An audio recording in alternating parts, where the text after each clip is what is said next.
Australia के Perth से 250 kilometre दूर तटीय शहर के लोगों ने ग्रीन हेड बीच पर गोलाकार टंकी के आकार की एक बड़ी चीज देखी, जिसने आसपास के लोगों में कुतूहल पैदा कर दिया है। समुद्र तट पर पाई गई इस चीज को चंद्रयान 3 का टुकड़ा कहा जा रहा है। क्या सच में चंद्रयान 3 का टुकड़ा ऑस्ट्रेलिया में टूटकर गिर गया है? नमस्कार दोस्तों, टू फैक्ट की वीडियोस में आपका स्वागत है।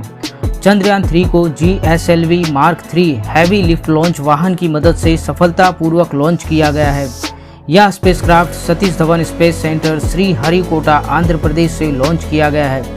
यह स्पेसक्राफ्ट चांद तक जाएगा और इसमें 1 महीने से अधिक समय लगेगा।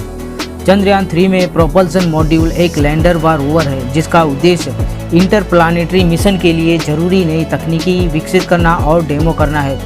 चंद्रयान 3 के लिफ्ट होने के 16 मिनट बाद प्रोपल्सन मॉड्यूल रॉकेट से अलग हो गया।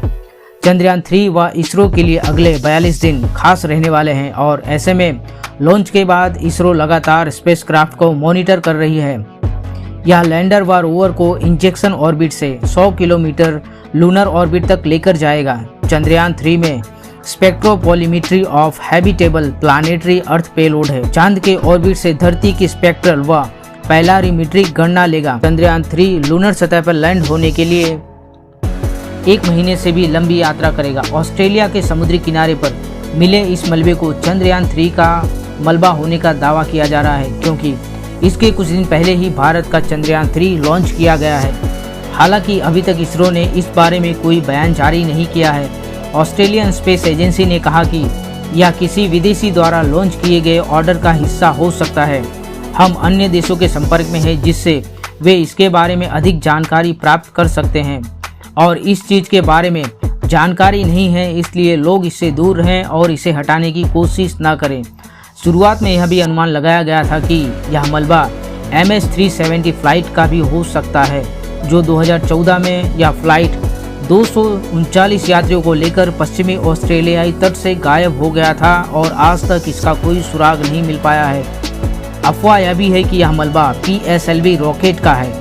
PSLV रॉकेट भारत की तीसरी पीढ़ी का रॉकेट है। 1994 के अक्टूबर में अपनी पहली लॉन्चिंग के बाद से भारत ने इसके जरिए विदेशों के भी कई सैटेलाइट अंतरिक्ष की कक्षा में स्थापित किए हैं। PSLV के जरिए इसरो कई अंतरिक्ष मिशन को अंजाम देता है। यूरोपीय स्पेस एजेंसी के इंजीनियर आंद्रे बॉयड ने कहा कि जिस तरीके से इसका शेप है वो भारतीय रॉकेट ही है। इसका इस्तेमाल कई अंतरिक्ष लॉन्चिंग के लिए इसरो करता है। माना जा रहा है कि यह इसरो के PSLV रॉकेट के तीसरे स्टेज का हिस्सा हो सकता है।